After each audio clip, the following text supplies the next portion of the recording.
Well, thank you everyone for joining us today for our Book Connections webinar on collection development, analysis, and promotion.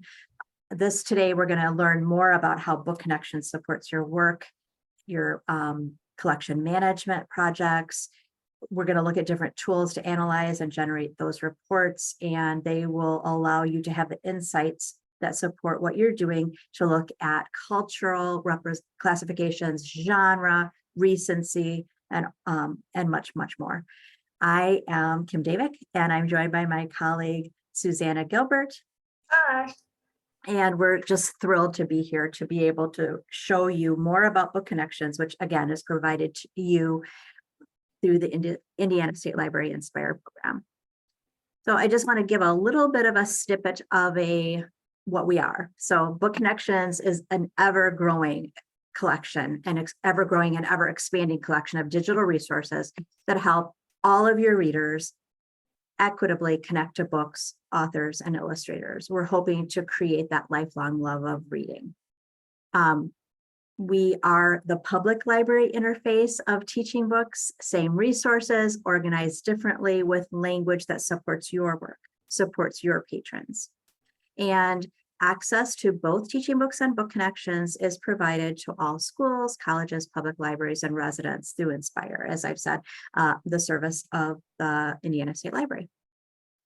I think Susanna helped us all rethink of this, and I think it's really key to also say that Book Connections, who is it for? Well, it's for your patrons. So they can use Book Connections just like all of your databases to find resources and tools that can help them become more engaged and empowered readers. It's also for your library staff. So tools on the sites that augment the work that you're doing, that work that you're already doing, right? Not new work. Nobody needs new work. So the work that you're already doing, from program planning, collection management, homework help, and homeschool support. And then your school district. So when those partnerships are coming into play, we know that those are key on your radar to try to provide collaborations between schools and your public library. So you have the same database of resources through teaching books, and Susanna will show you where that link is, and it allows for easy collaboration. Right under your license. And then you can go right over to visit teaching books. So you can see that too. And I just want to say one little point about some of you may be aware, but teaching books itself, and now we have Book Connections, was created over 20 years ago to answer that question of what would happen if every reader could hear directly from a book, from a book creator, an author, an illustrator at the moment that they're reading it. What would that change? And what if we could equitably give all readers insights and opportunities to deepen what they understand about the book and the appreciation of the book? So that's what we do. Every day we're interviewing authors and illustrators in their homes, in their studios, to bring these resources to you. And so that's how we're going to start today. We're going to showcase a resource, and we're going to go into one of my favorite awards ever. We're going to go under your license to your reading list, and we're going to pull up the Firefly Award.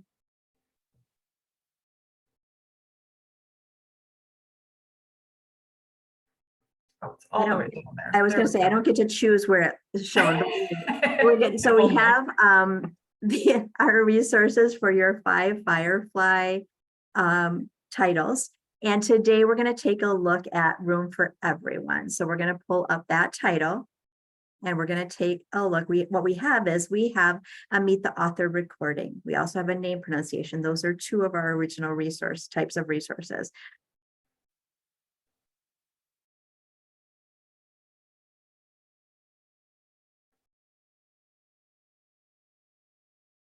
Hi, my name is Naz Khan, and I am the author of Room for Everyone.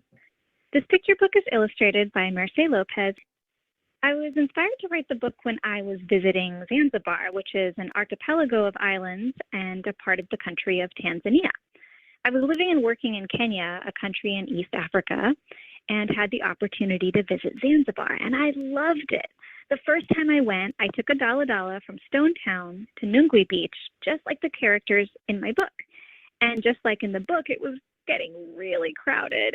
But what I loved is that everyone had a ton of fun. We were really giggling and wiggling in the Dala Dala, and that's what inspired the story. The process of creating a book was really exciting, but also a little nerve-wracking.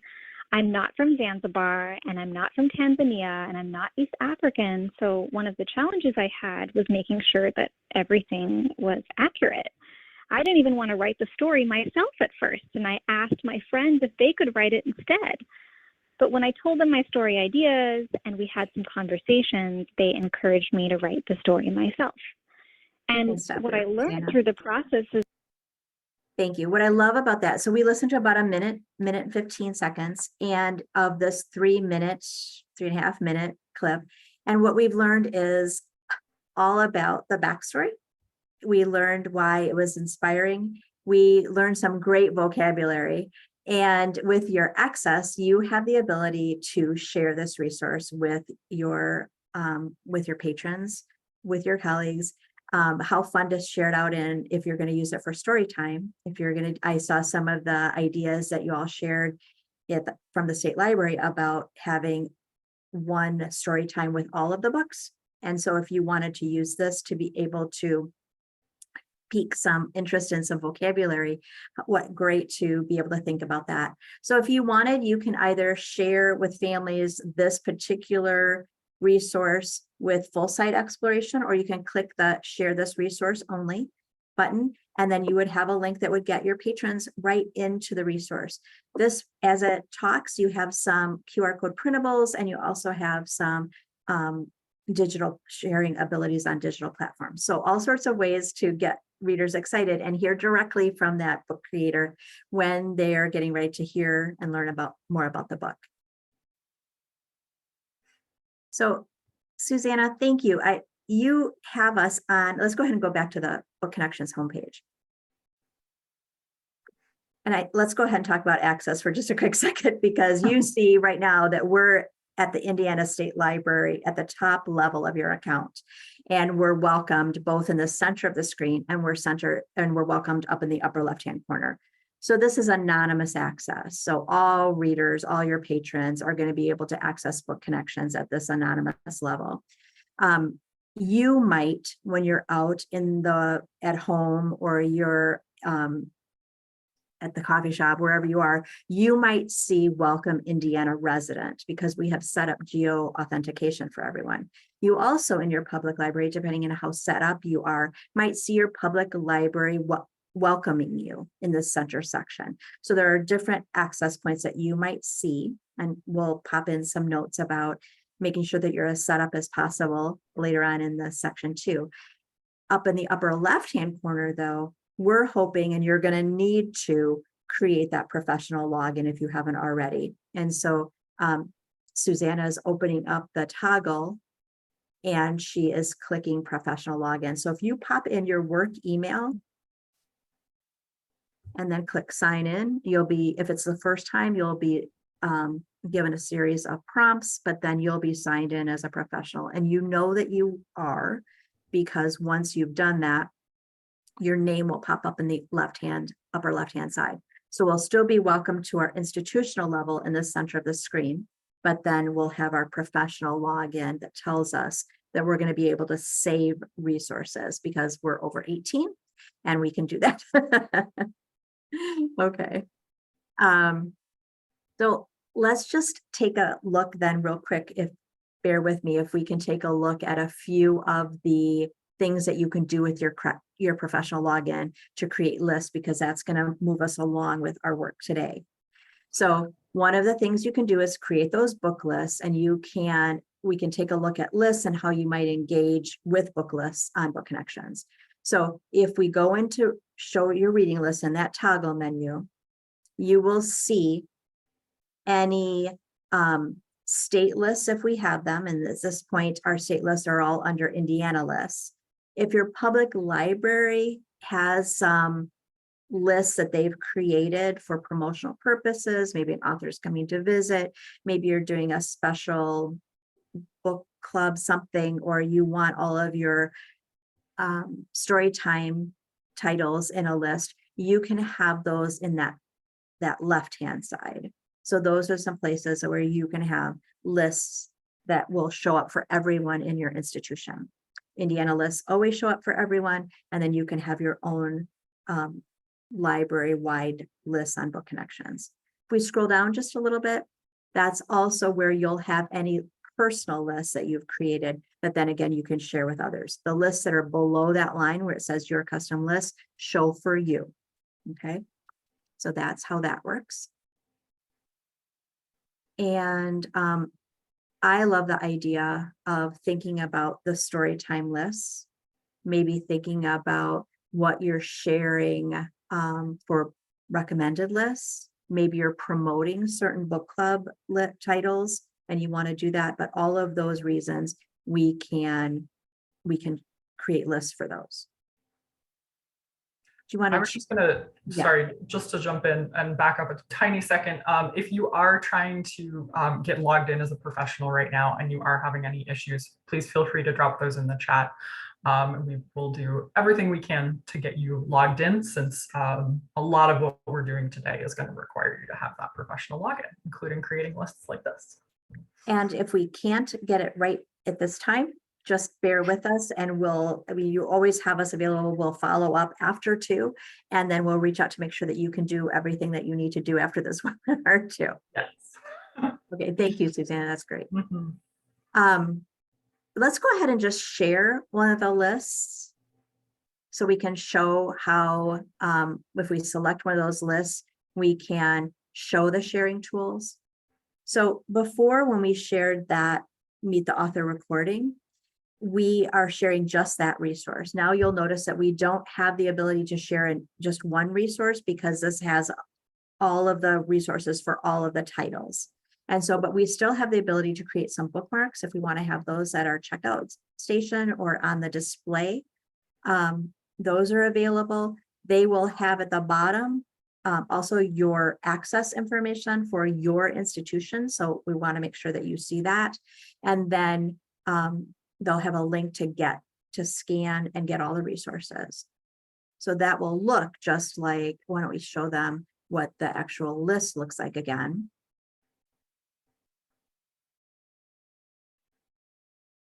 So that's the list that they would go to, and they would have the 32 book results and how many resources for that? 781. So that's a formidable list that you're sharing, and that's why you can't focus the sharing on one individual resource, because you're getting 781 of them. Okay, great.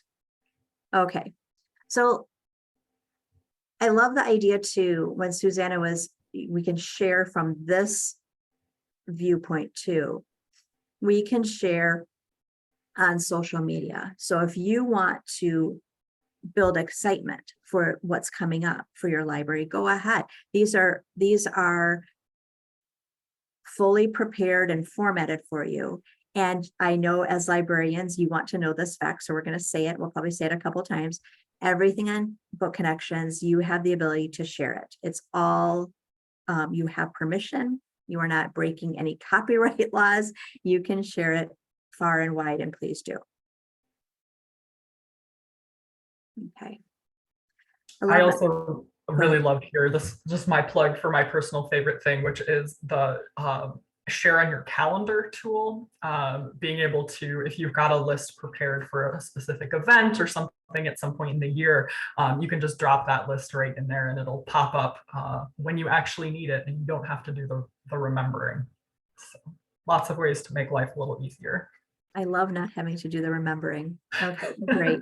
Okay, so let's go ahead now. We've talked about showing lists, and we can find and use lists.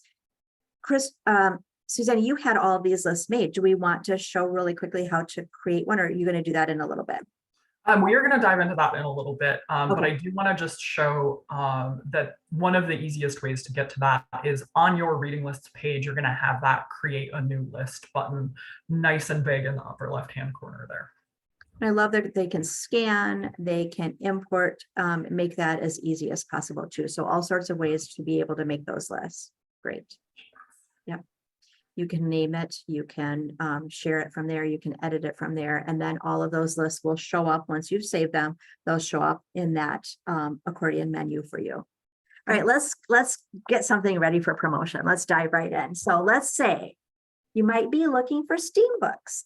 Maybe you're going to have a story time, maybe you're going to have a display center, or maybe it's one of your book groups. So let's search for STEAM and let's not hit enter. And we see that there are all sorts of, we see STEAM titles, we see award lists and series, we see awards and distinctions, we see some we see all sorts of things. Let's choose best STEM books for 2017, 2021. Oh, now it's 2023. It's been updated. Love that. Again, another plug for our content librarians who update everything daily since we even did this little agenda. Love it. Okay, so when we look here, we see that there are 174 titles. We see that there are over 2,000 resources. We're going to choose, you could create those bookmarks. You can do any number of things, but let's choose Shark Lady. I love this book, and let's go ahead and play the video book trailer.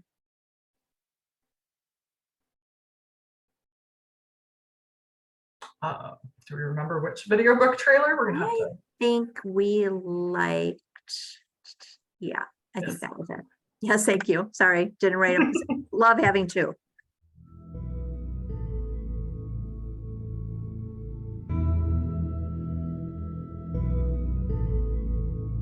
At 9 years old, Eugenie Clark developed an unexpected passion for sharks after a visit to the Battery Park Aquarium in New York City. At the time, sharks were seen as mindless killing machines, but Eugenie knew better and set out to prove it.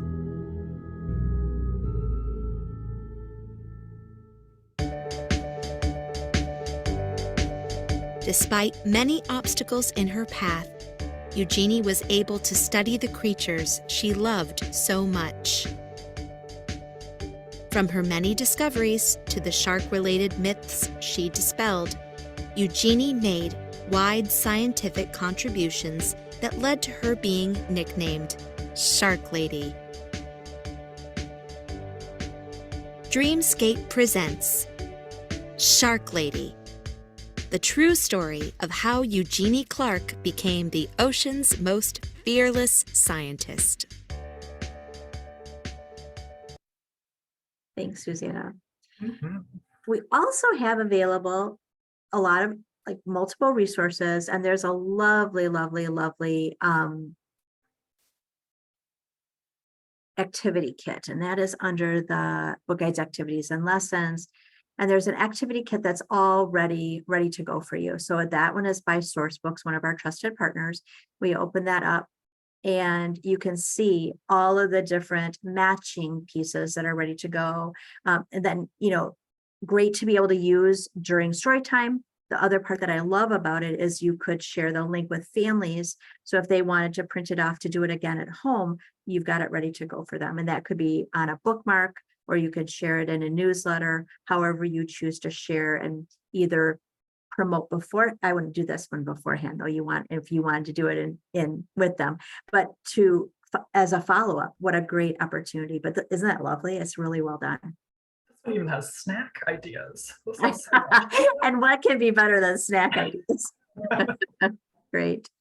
The other part, Susanna, would you mind going back to that list? So if we go back to so if we take a look, now this list again has, 174 titles. You may or may not have all 174 titles on your shelf. So if we go in, you can duplicate this list and create it for yourself, for your library, and then you can edit. And so what I like to do with this is I like to give credit in my in the name of it. So it's from the Best STEMs book, and I would probably say something about my public library's copy, and then but you can name it however you want, of course. I put some description in about finding ideas for maybe summer extensions or family time or whatever you wanted. That's going to show up on that list itself. And then underneath, you can just click with an X the titles that you don't have.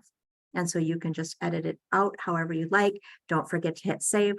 And then that list will be yours, and it will be found underneath your custom reading list. You don't actually edit this list, you edit your copy of that list. I love the idea then of having it, that those titles are in your library. Okay, are there any questions about that section? Making lists, knowing about lists is foundational to some of this next work that we're going to do.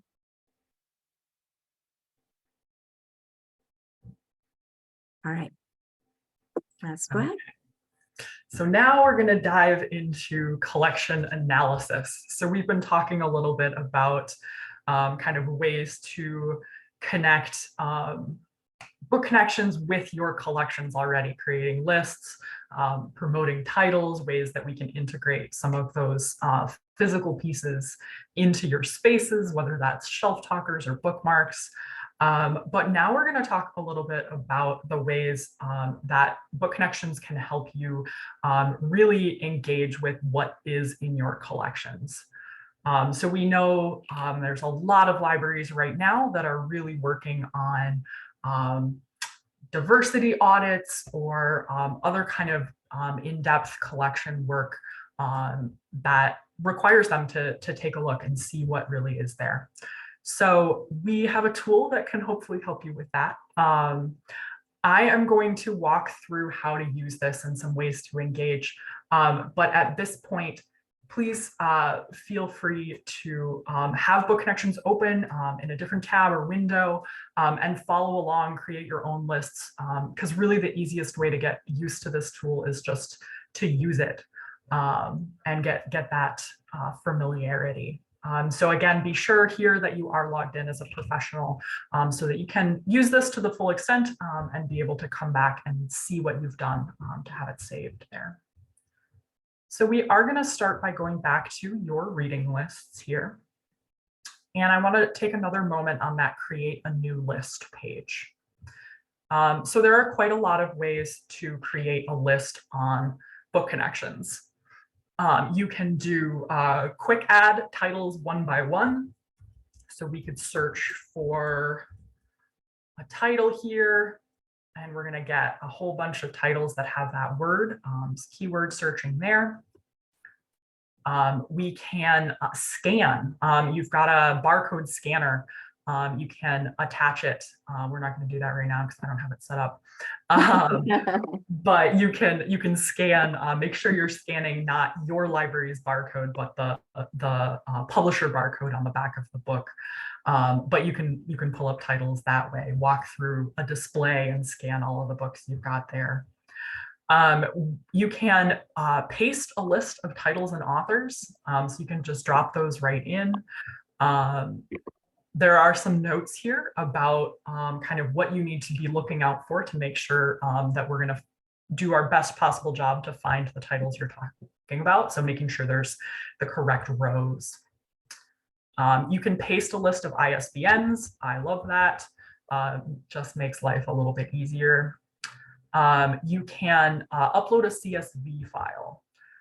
So if we go to choose file here, and we'll see what I have in this 2022 displays. I don't remember what this CSV is. We'll see if it'll work. Oh, no, that one's, there we go. This one's a CSV.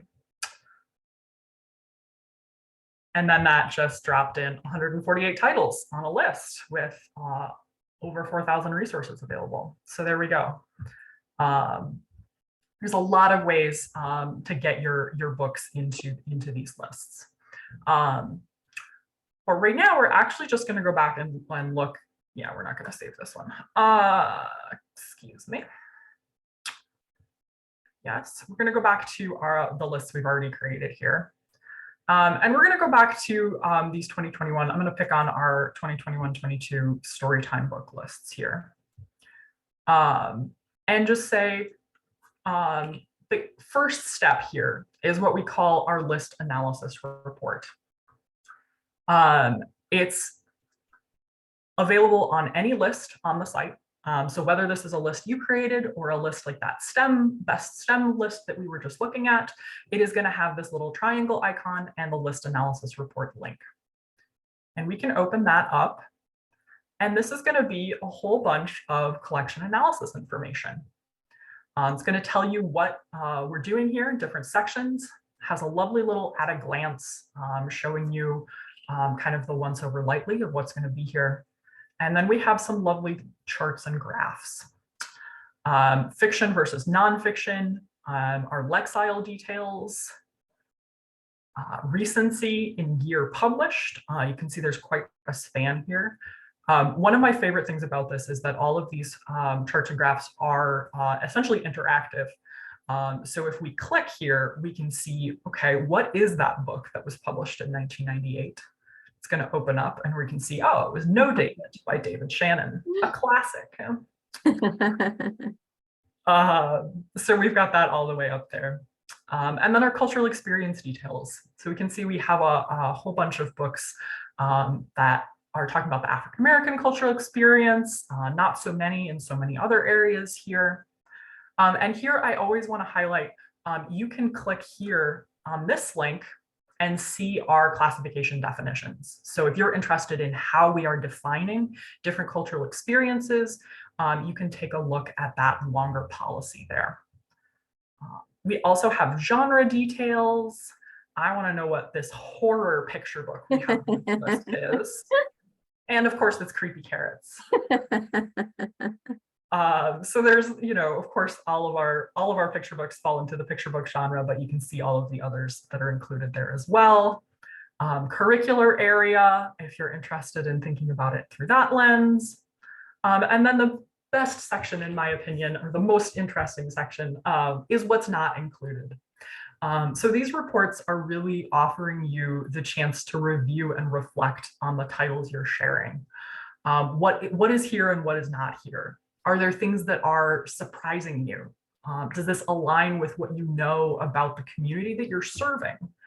Are there already changes that you're seeing here that you would like to make to the books that you're sharing with your patrons, whether you're looking at your whole collection or something very narrow like this list of just the books you've shared in a story time for the last year or so. So we're going to get a little bit into how we can find books to fill these holes in a minute. But first, I just want to show a couple other things on this report as a whole. So this can be downloaded. You can download this as a spreadsheet. And that spreadsheet does include the ISBNs of the books, which is always lovely, along with all of this information. You can print the whole report, including all the colorful charts and graphs. And that's a great way to share it with your administration, your colleagues, whether that's proposing buying books to fill the gaps you've discovered, or whether it's saying, look what a great job we did at sharing a diverse collection of books in our story times this year. You can also just share it digitally in a whole bunch of the ways that we just showed you with other list sharing. So there's quite a lot of options for what you can do with this report once you have it. I love that they look so good, they're prepared, and I love the idea for transparency. For whatever this is what I've done, this is what I'm thinking about. When you're ready to share them, you have them ready to go. Love that. Absolutely. So maybe we're thinking about, this is, a whole new year, we're well into 2023 here, and maybe we're thinking about books we might want to share to fill some of these gaps that we have. And with these not included links, you can also click out, just like you could, to see what books were making up the different parts of this report. You can click to find books to fill those holes. So maybe we're really interested in having some great American Indian cultural experience titles in Storytime in a new year. And so we can see the whole American Indian collection here, and then we can filter. So we can really narrow down and think about what we would want to share. So for here, for sure, we want to narrow down to our PK2. Gets us down to 550. We can think about those other things. Maybe we want to cross search with a genre, or maybe we want to think about award winner. Maybe we want to limit this to our recent award winners. That's some great ones already. We can also narrow to books published in the past 3 years. So then we're down to 28 titles, which is way more reasonable. Much better kind of number to have on the list than 550. But we can think here about where we want to put these books. So we want to save these titles. We're not going to remember them after we've done this search, or at least I certainly would not. Too many things to think about. So there's a couple options here. We can add to a reading list title by title. We can add multiple titles to a reading list here. And we can add these to either, let's take a look at this and we'll pick a few of the great ones off the top here. Maybe these 4 titles we want to add to a brand new list. Maybe these are going to be our Storytime titles to purchase. And we could create that brand new list here. But maybe we don't want to create a brand new list. We want to get rid of that. And we want to select a Storytime list that we already have. We could add these to an existing list here. They won't be 2021 books, but we'll add them to this list anyway. And then we can go back and view this again. And now we've got 36 books on there. And when we rerun that list analysis report, we can see that now we have some changes there. That's no longer showing up on the not included. We can see how it's changed the balance here in some of these areas. And so you can always be, it's a really iterative process. You can always be changing the lists that you're examining, which is a lovely thing. So are there any questions at this point about list analysis reports that I can answer? I know we've had some stuff going on in the chat here about.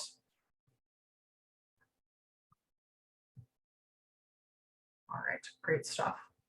Susanna, I want to just mention, I love that when you were starting to look at what wasn't included, you right-clicked and opened a new tab. So you wanted to keep what you'd already looked at, and you didn't want to necessarily navigate totally away, but you then every time you wanted to open up and be able to compare and contrast, we saw new tabs opening. So I just want to remind people of that.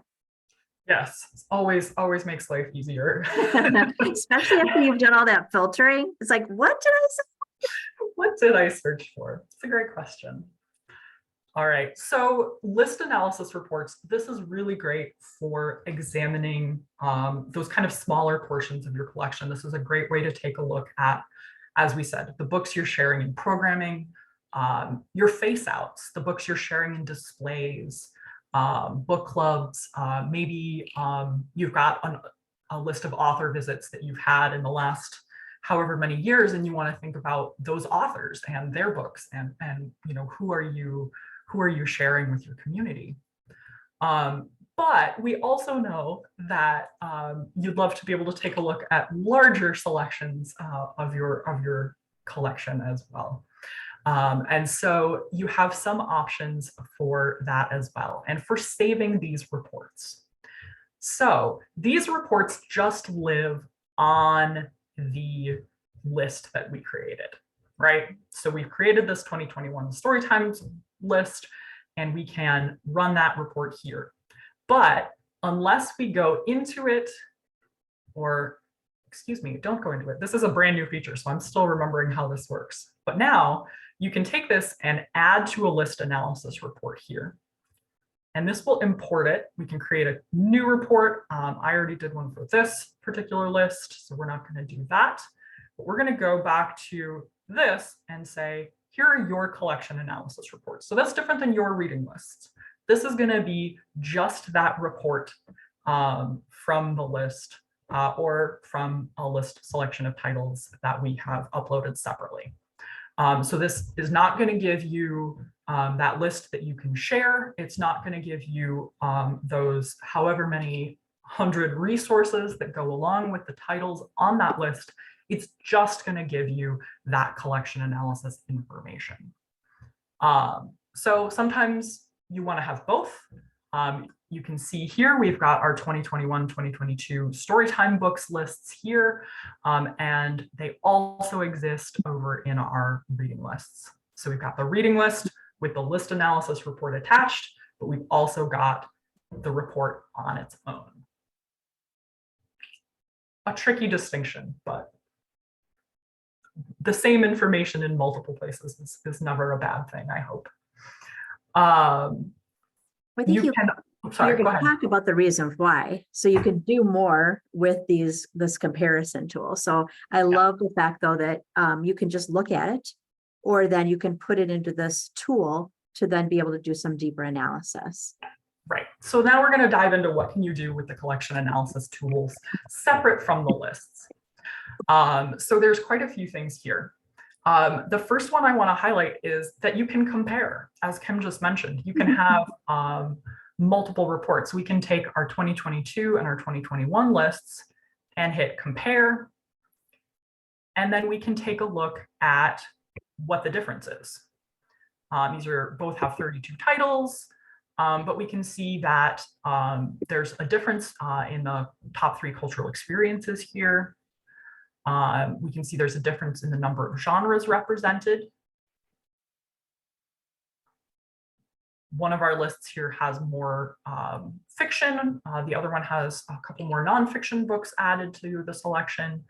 The number and percentage of diverse books there, and number and percentage of award winners.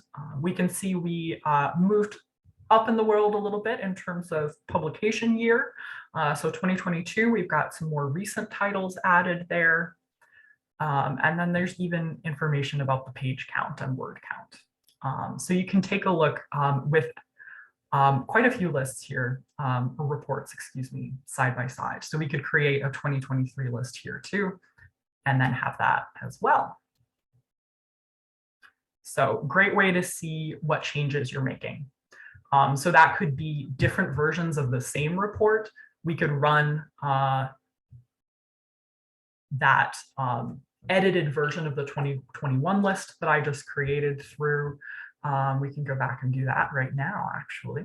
So we can take your reading lists, and we've now added more books to this one. So we can add it to a new list analysis report.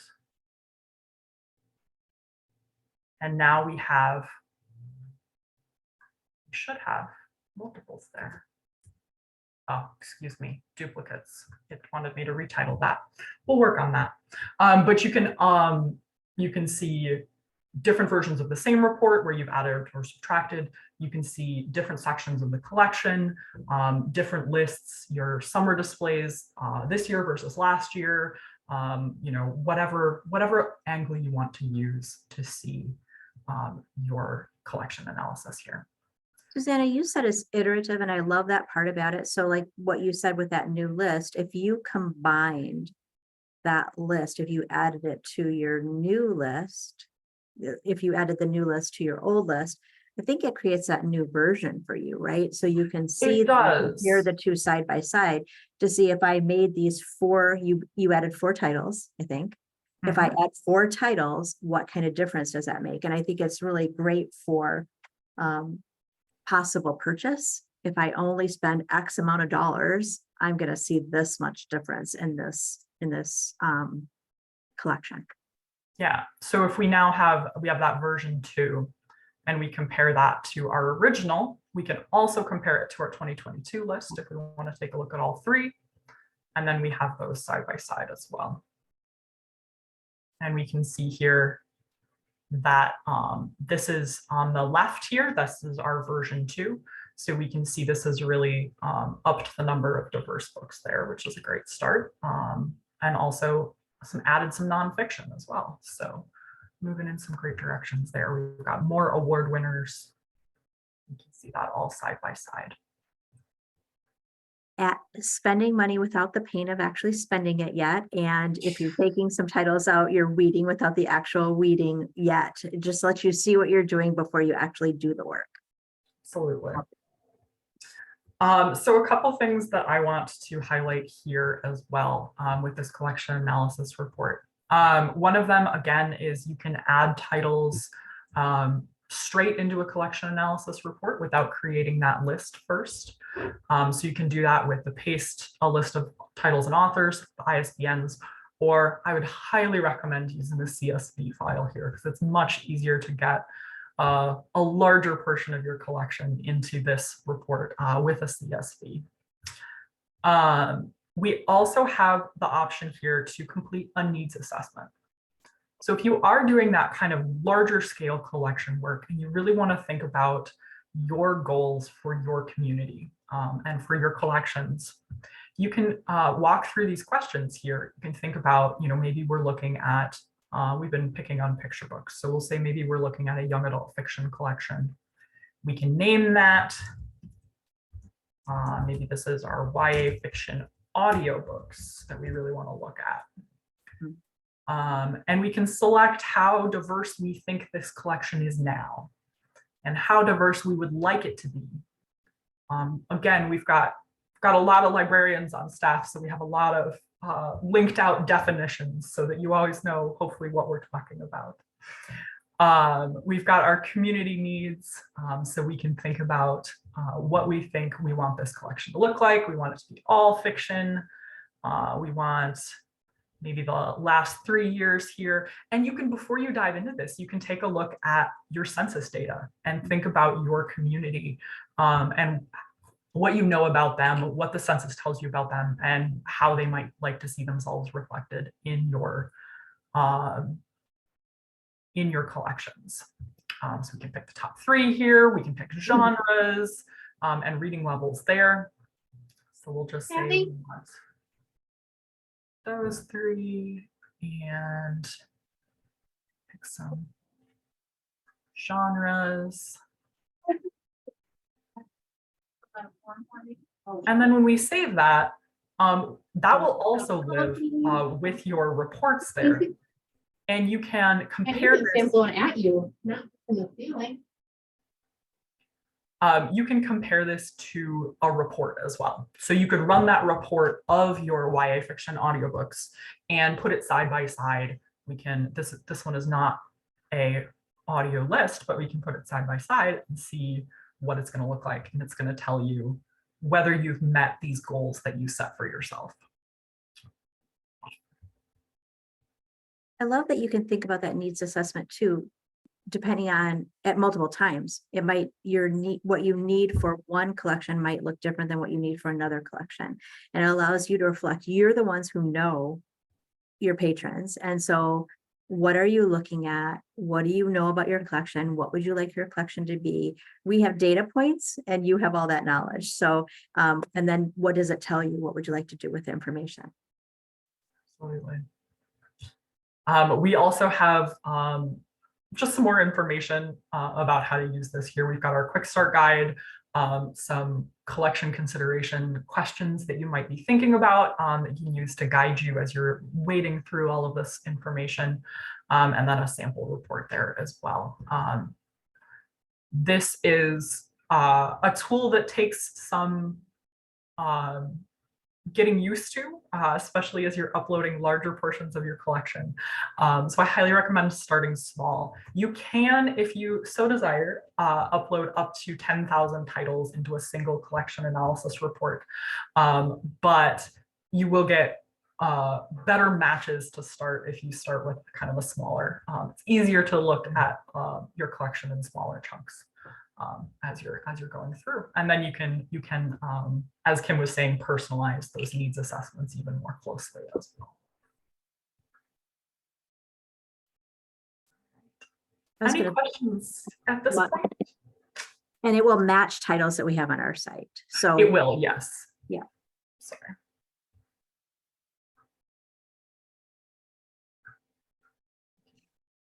Did that CSV.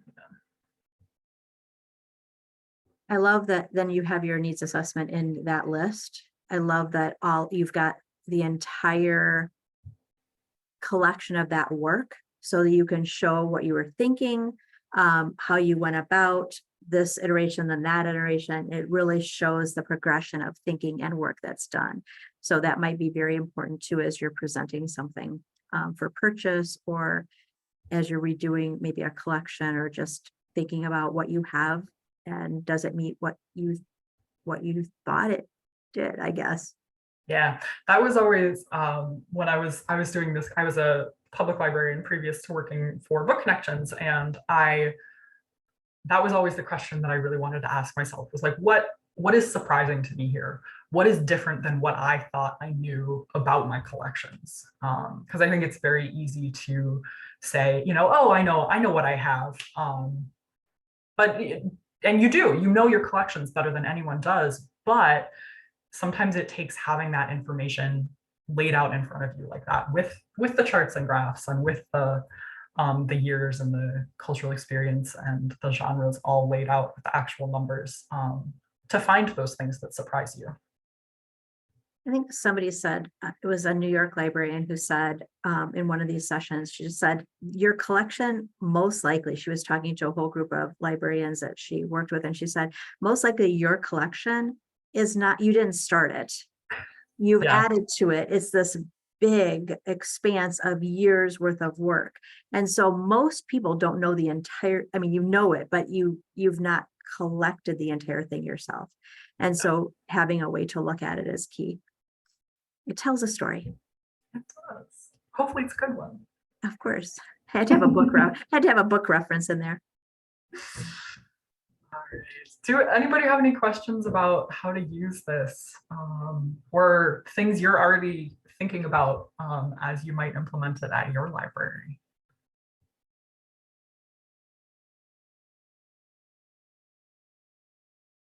We also can make sure that if anybody had any difficulty getting in, before we end though today, I want to show something really great. So, but I want to make sure that we're staying on topic. I don't want to derail the conversation.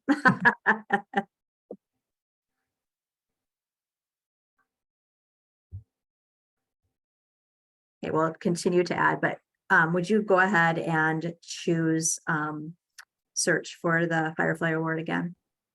Absolutely. I just want to show. So Beth put in the link for the program, but Suzanne was gracious, like she is every year, and she gave us the PDFs of all the guides for all the titles. So if you go right into this year's, just like the last, I think 4 years now, we have, you choose Malthaus, which I love this book. You open that up and you scroll down the book guides, activities, and lessons. You'll see there are 5 of them, and you'll see the story time guide. It's pulled itself out. So if you want to share just that resource, but thank you for to the Indiana State Library for always supplying these wonderful resources, and you're so generous to share them with everyone. They're a gift to have. We love things that make life easier.